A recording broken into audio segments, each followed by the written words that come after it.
আসসালামু আলাইকুম ভাই। ওয়ালাইকুম সালাম। জগরুল আইস? বসো জগরুল। কি ব্যাপার জগরুল, তোমার আসার কেবল সময় হইল? সে কখন থেকে তোমার জন্য আমি অপেক্ষা কইরা আছি। জানো না তুমি, আমার আজকে জরুরি একটা বৈঠক আছে শামসুর সাথে। সময় মতো সেই জায়গায় আমার উপস্থিত থাকা লাগবে। কেবলই তো আমি বের হইতে যাইতেছিলাম, তোমার জন্যই অপেক্ষা করতেছি। তা তোমার আসতে এত দেরি কেন জগরুল? আই রিয়েলি সরি ভাই, আপনাকে দেরি করানোর জন্য। আসলে ভাই, উত্তরায় আমার চেম্বারে নেতাকর্মীদের সাথে জরুরি একটা বৈঠকে বসছিলাম, তো সেই বৈঠকটা শেষ করতেই আমার একটু সময় লেগে গেল, যার কারণে এইখানে আসতে দেরি হয়েছে ভাই। নইলে আমি সময় মতোই চলে আসতাম। তা ভাই, এইখানে ঢোকার আগে দেখলাম জনতা পার্টির যুগ্ম সাধারণ সম্পাদক কামালকে গাড়ি নিয়ে বের হইতে। কামাল কি আপনার সাথে কথা বলার জন্য এইখানে আইছিল নাকি? তা ওর সাথে হঠাৎ কি এরকম আলোচনা করলেন ভাই? এর মতি গতি কিন্তু ভালো না। ওর সাথে কিন্তু হিসাব নিকাশ কইরা চলতে হইব। সেইটা আর বলতে, ওরে আমি খুব ভালোভাবেই চিনি যে ওই কোন জাতের নেতা। ওরে আমার খুব আগে থেকেই চেনা আছে। সমস্যা নাই, ওর সাথে আমি সেরকমভাবেই ডিল কইরা যাইমু। আসলে মূলত ওই চাইতেছে এখন জনতা পার্টি থেকে পদত্যাগ কইরা আমাদের 4 দলীয় জোটে যোগদান করার জন্য। সেই বিষয়ে আলোচনা করার জন্যই আমার কাছে আইছিল। আসলে সরাসরি শামসুর সাথে এই বিষয়ে আলোচনা করার সাহস পাইতেছে না, তো তাই আমার সাথে কথা বলার জন্য আইছে এই জায়গায়। আমি ওরে একটা টোপ দিছি, দেখি এই টোপ যদি ওই গিলে তাহলে ওরে দলে বেরাবো, তাছাড়া না। আমি জানতাম এরা সময় মতো নিজেদের খোলস উন্মোচন করবে। এখন জনতা পার্টিতে সেরকম কোনো ফয়দা লুটে নিতে পারতেছে না, তো তাই এই দল ছাইরা 4 দলীয় জোটে যোগদান দিতে চাইতেছে। যখন কাদের মোল্লা হাজী সিদ্দিক ওদের হাতে জনতা পার্টির নিয়ন্ত্রণ ছিল, তখন কিন্তু এই কামাল দাপটীয় রাজনীতি কইরা বেড়াইছে। শামসুর ভাইয়ের বিরুদ্ধে অনেক ষড়যন্ত্রমূলক আলোচনায় এরা উপস্থিত ছিল। তাই এত তাড়াতাড়ি ওদেরকে দলে বেরানো যাইব না।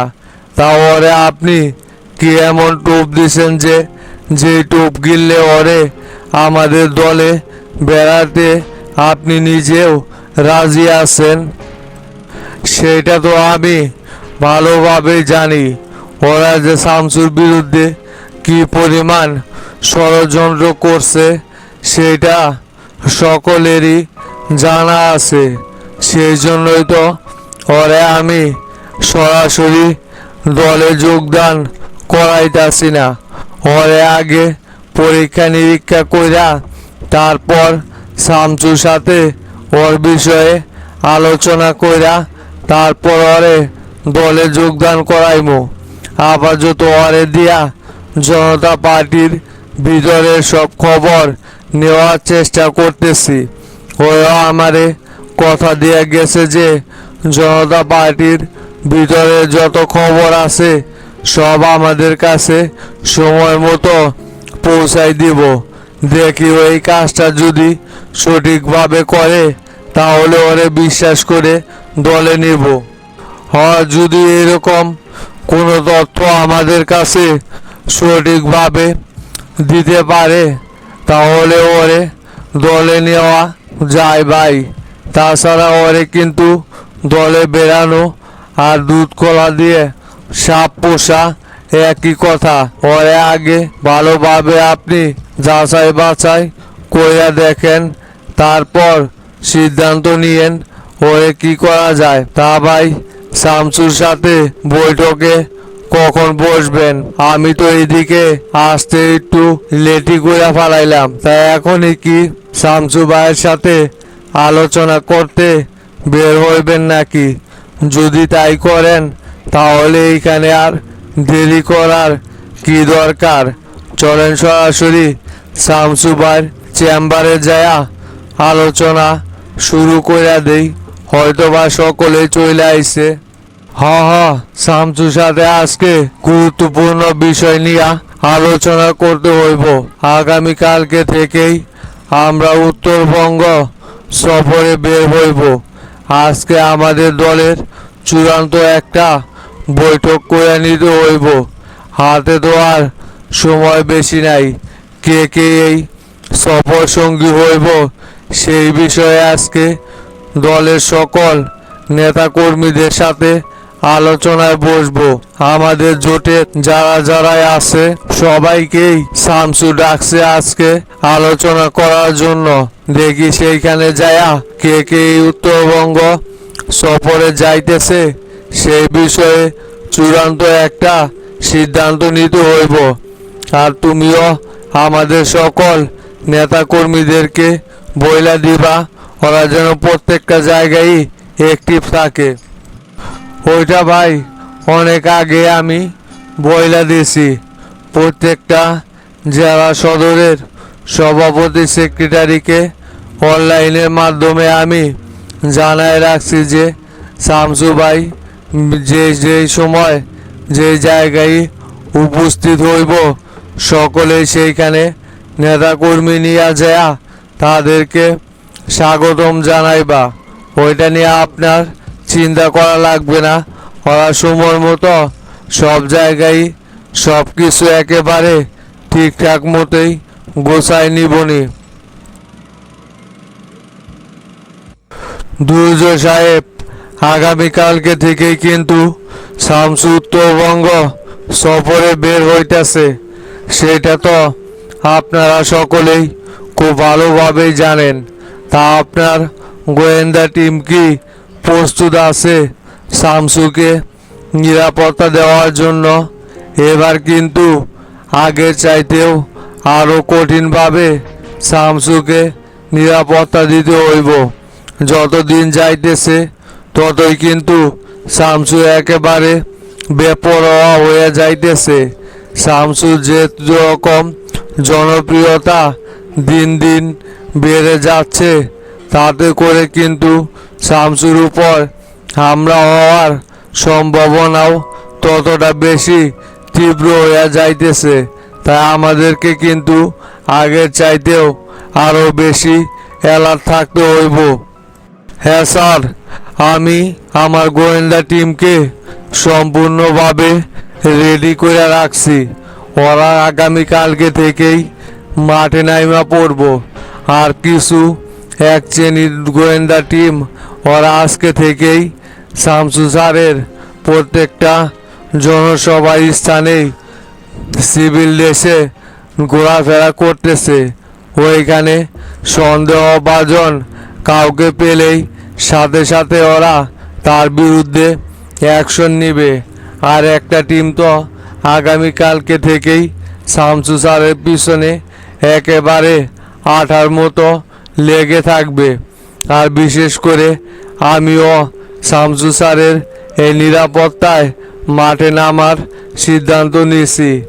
আগামীকালকে থেকেই শামসু স্যারের সাথে আমিও প্রত্যেকটা জায়গায় উপস্থিত থাকবো স্যার। হ্যাঁ, সেটা করলে অনেক ভালো হয়, কারণ শামসুর নিরাপত্তা এখন সবচাইতে বেশি জরুরি হয়ে পড়ছে। দলের বর্তমান যে অবস্থা, তুফাইল আর হানিফ এই দলটাকে সম্পূর্ণভাবে নিয়ন্ত্রণ করতেছে। একটু সুযোগ পাইলেই শামসুর ক্ষতি ওরা যে কোনো সময় কইরা ফেলাইব, এ ব্যাপারে কোনো সন্দেহ নাই। দেখলেন না কিভাবে ডিসি কামরুলকে দিয়া কোনো রকম কোনো তদন্ত ছাড়াই শামসুর বিরুদ্ধে মামলাটা দায়ের করে ফেলাইলো। কিন্তু শেষ পর্যন্ত দেখা গেল যে শামসু এই মামলার সাথে কোনোভাবেই জড়িত না। ওরা এইভাবেই উঠ পেতে থাকে যে কখন শামসুর ক্ষতি করা যায়, তাই সাবধান থাকতে হবে।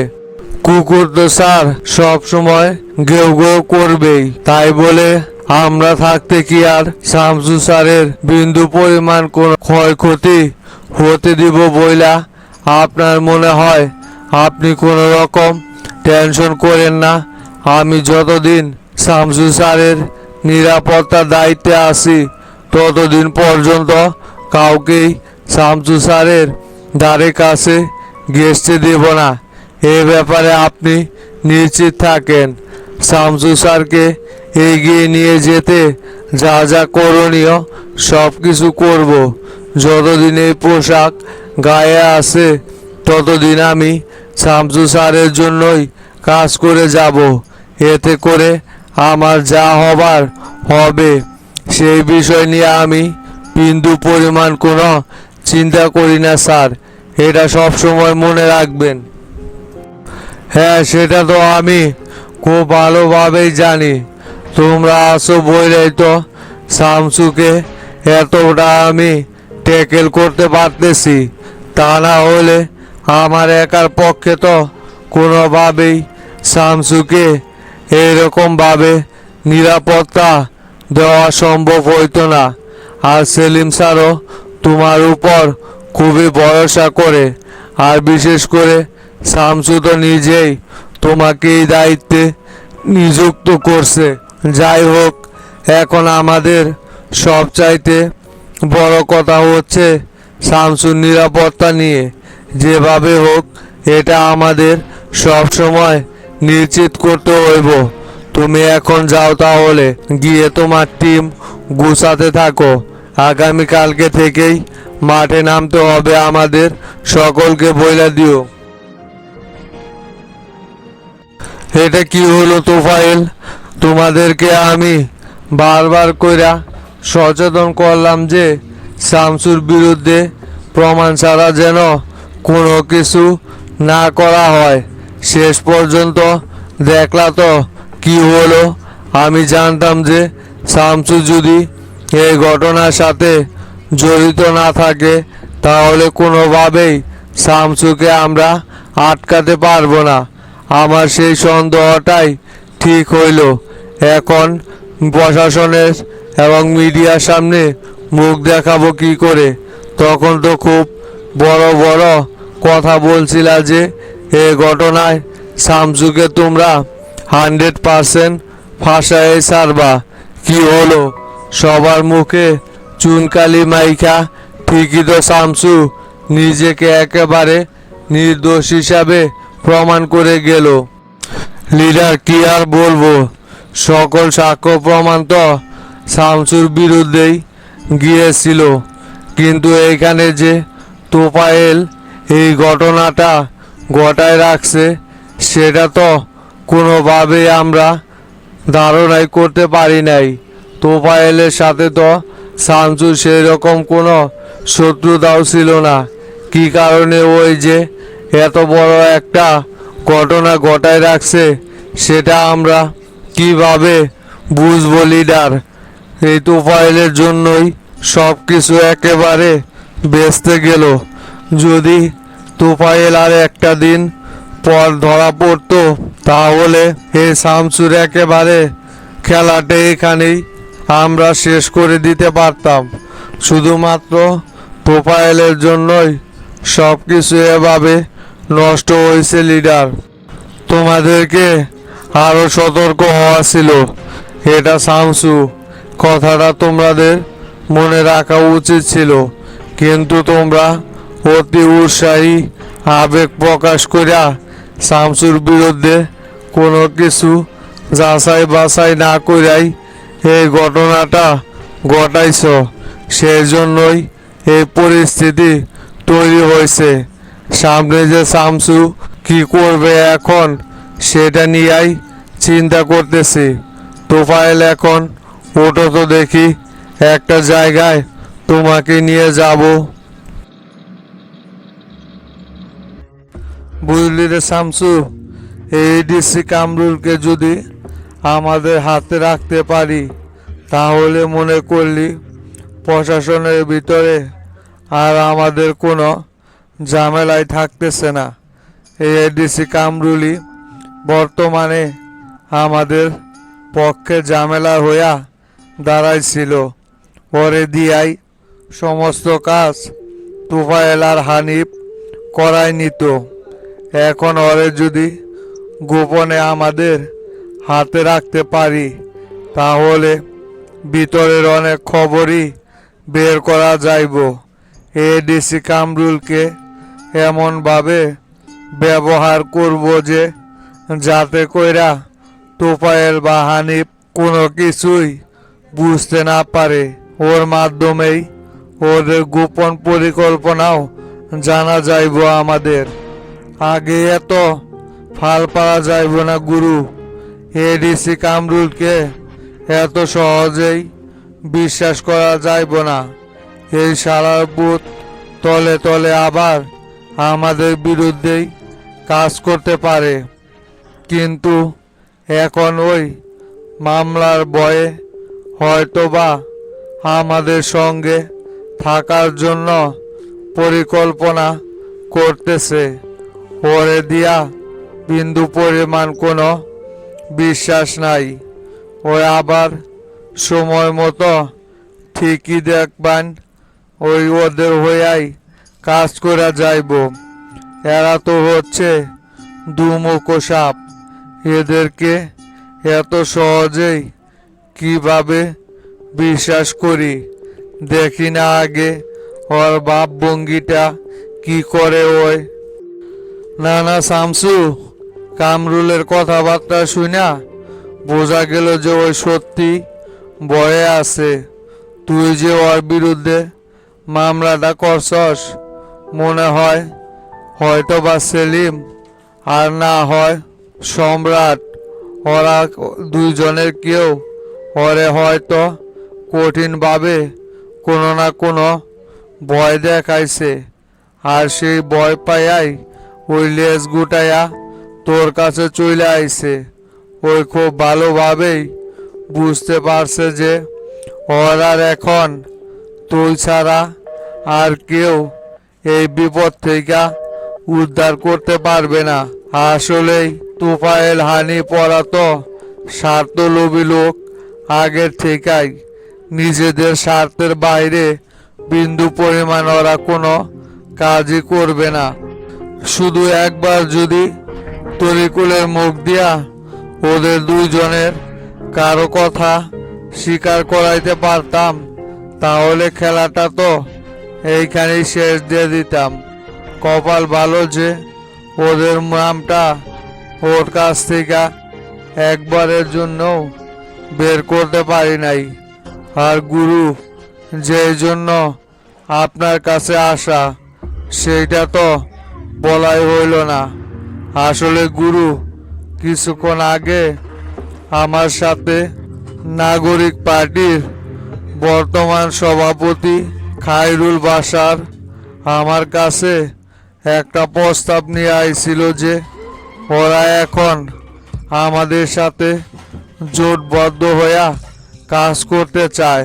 মোটামুটি ওরা 100 আসনের দাবিও জানাইছে।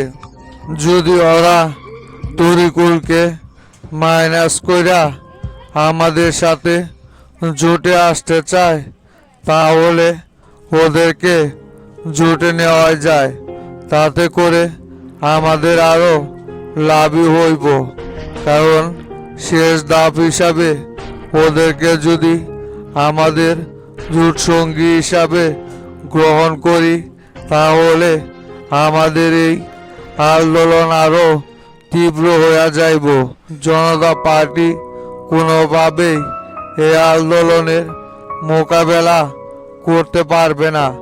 তবে যাই করিস খুব সাবধান।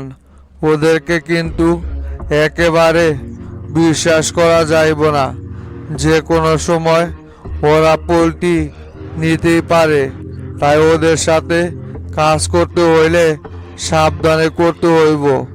তা তো অবশ্যই গুরু, কোনোভাবেই ওদেরকে তো আর বিশ্বাস কইরা দলের একেবারে গুরুত্বপূর্ণ জায়গায় দিব না।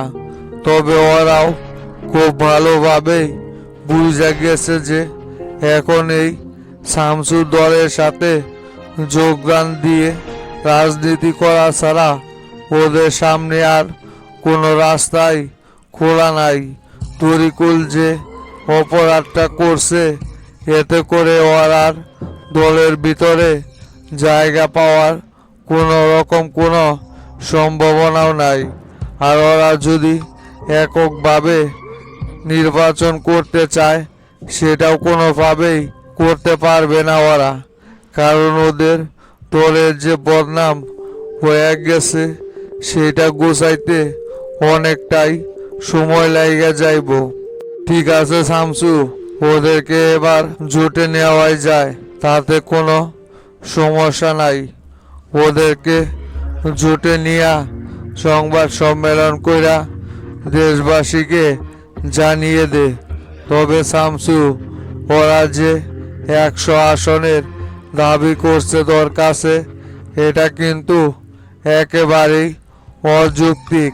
বর্তমানে ওদের দলের যে অবস্থা, এতে করে এককভাবে নির্বাচন করলে মনে হয় না 30টা আসনে ওরা জয়লাভ করতে পারবে। তাই ওদেরকে সর্বোচ্চ 50টা আসন দেওয়া যায়, এর বেশি কোনোভাবে ওদেরকে দেওয়া যাইব না। এই বিষয়টা মাথায় রাইখা তারপর ওদেরকে জোটে নিবি। বেশি আসন কোনোভাবে দেওয়া যাইব না। তা তো ওদেরকে কখনোই দিব না।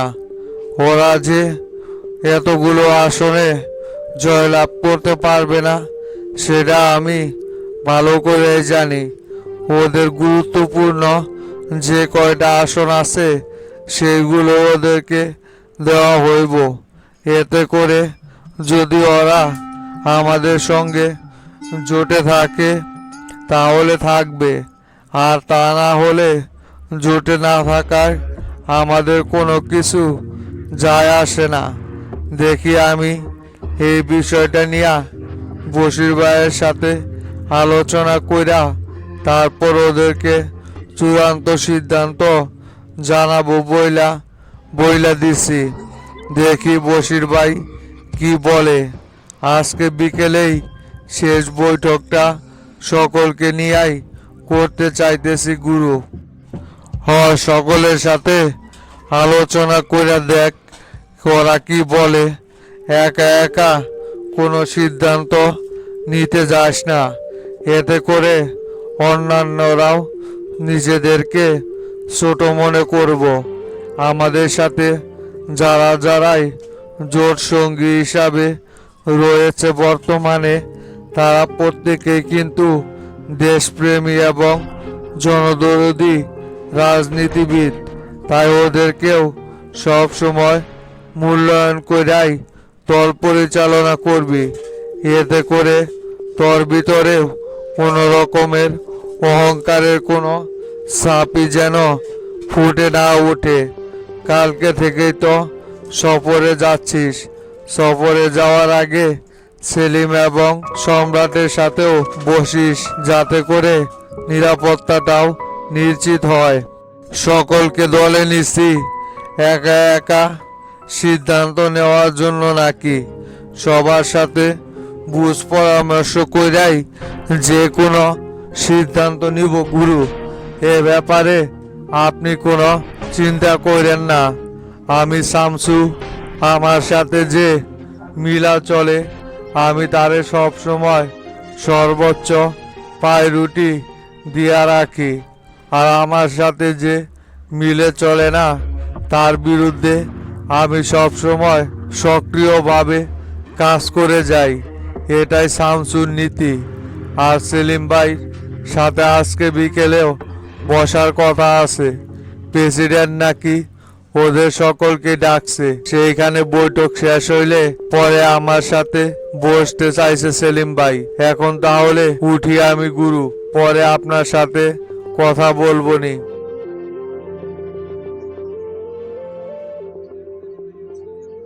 তাইলে হাবিব ভাই চলেন ওটা হোক, মাঠ বলে যাই, দেখি ওইদিকে ওরা কাজ কাম কদ্দুর কি করলো। এরপর আবার কালুর কমিটির সাথে বৈঠক করতে হইব। সময় তো আর হাতে বেশি নাই। আগামী বৃহস্পতিবারই তো জনসভায় যোগ দিব শামসু, তাই যত তাড়াতাড়ি সম্ভব এইদিকে সব কিছু গুছায় রাখতে হইব।